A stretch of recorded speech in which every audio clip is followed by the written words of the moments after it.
Welcome back to STS. In today's tutorial, we're going to find the area bounded by two curves labeled F and G. We begin by setting these two curves equal to each other so we can find their intersections. So let's first distribute this for the first function. Here we have 8x minus x squared, and we're going to set that equal to the second function, which is 3x squared. I want to get all my terms on the same side, so I notice that I'm just going to subtract the 3x squared from both sides. Alright, in doing so, I end up with 8x. Well, a negative x squared minus minus 3x squared gives me a negative 4x squared, and these two terms here resolve down to 0. Now I see that I can factor out a 4x from both of these terms. So in doing so, I'm left with 2 minus x is equal to 0. And now I'm going to set each one of these factors equal to 0 so I can find those intersections. So 4x is equal to 0. I divide both sides by 4. And here I see that x is 0. For the second factor, I'm going to take 2 minus x, set that equal to 0. I'm going to end up adding x to both sides. And in doing so, I see that x comes out to be 2. So here I know that my boundaries for my integral are at 0 and 2. So let's go ahead and put that in place. Alright, next thing I need to do is to figure out which one of these functions is on top, which one is the greater function, because I want to subtract the smaller function from the greater function. So to do that, I make a chart. Alright, in this chart, we have our x values. We know x has a lower boundary of 0 and upper boundary of 2. So let's pick up a point in between. That most obvious point is the point 1. And then let's go ahead and just assume that the f of x is larger. So we're going to do f of x minus g of x. Alright, basically what we implied by setting these two functions equal to each other, we implied that we subtract one from the other and the result is 0. And we found that when x is 0, the result is 0.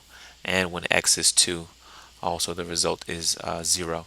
So now when x is 1, we see that, let's see, when x is 1, I have 8 minus 1 to give me 7, and 7 times 1 gives me a 7. Then I'm going to put in my minus sign, and for g of x, when x is 1, I've got 1 squared, which is 1, and 1 times 3 gives me 3. So x minus 3 is 4, which is a positive value, which implies that, or which tells us that f of x is the larger of the two functions. So I'm going to list that first. So here I have x times the quantity 8 minus x, and I'm going to subtract off the 3x squared dx. And what I want to do now is let's go ahead and distribute. So here, again, I rewrite the integral. So I've got 8x minus x squared minus 3x squared, again, dx. Continue down here. And we see this resolves down to what we have here, which is the 8x minus 4x squared dx. I see here that I have a factor of 4 that I can pull from both of these terms, so let's go ahead and do that. So place the 4 on the outside, and here I have 2x minus x squared dx. And again, let's place these boundaries on here, and let's go ahead and begin the integration. There's my 4 out front. I'll have a constant of 2. This x becomes x squared over 2. Well, now see these 2's cancel. Minus this x squared, when integrated, becomes x cubed over 3. And again, all this takes place between 0 and 2. So now let's rewrite. And let's go ahead and do our substitutions, beginning with the upper bound. So I have 2 to the second, the upper bound 2 is going to be substituted into each one of these x's. So I have 2 to the second, which is going to make that 4, minus 2 to the third, which is 8, and I keep this denominator of 3. Inside these brackets here, whoops, let me back up just a little bit. Also, when I input the lower boundary, well, these are 0 squared is still 0, and 0 cubed is still 0. So this is minus 0, so there's no need to write it. But what I need to do now is I need to simplify inside the brackets here. I need to have common denominator, and I know that common denominator is going to be 3. So let's rewrite the 4.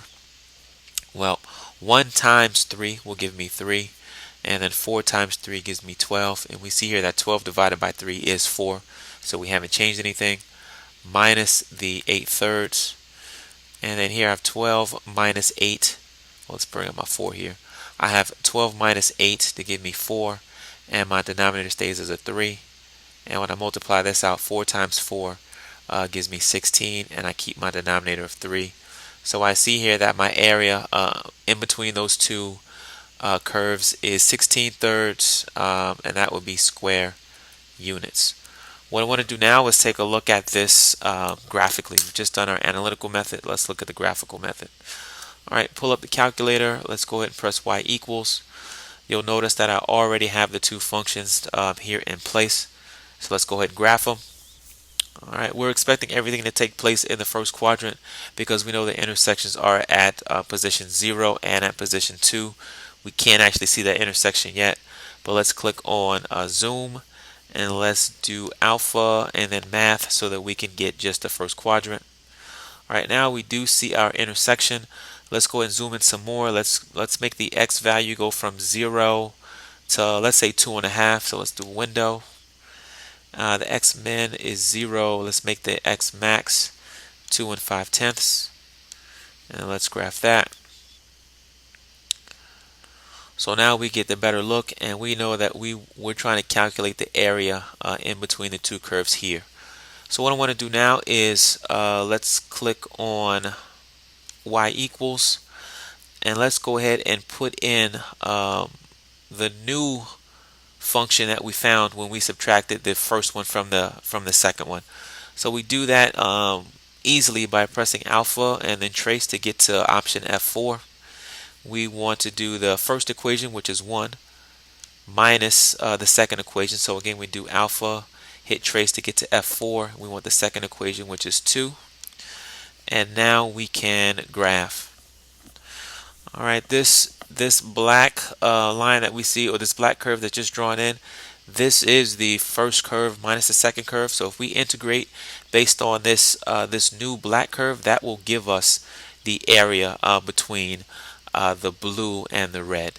So let's do that by clicking on second and then going to calc. Let's go down to 7, which is integration, and we need to make sure that we're on the black line.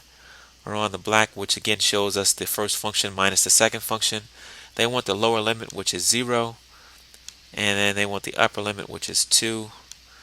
And we press enter. It begins to shade everything in, and we see that we end up with 5 with 3 repeating. Let's get out of graphic mode, so let's do second and then quit. Let's go ahead and integrate. So let's do math. Let's go down to 9. We know the lower boundary was 2. Was 0. Upper boundary was 2. We know that the third function is the first function minus the second one. So let's press alpha and then F4.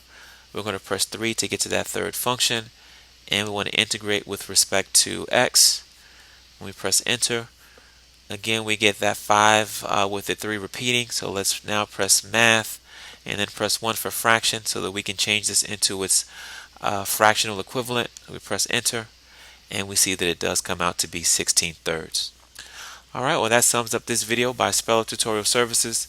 Please friend us on Facebook and also subscribe to that YouTube channel. And as always, thank you for watching.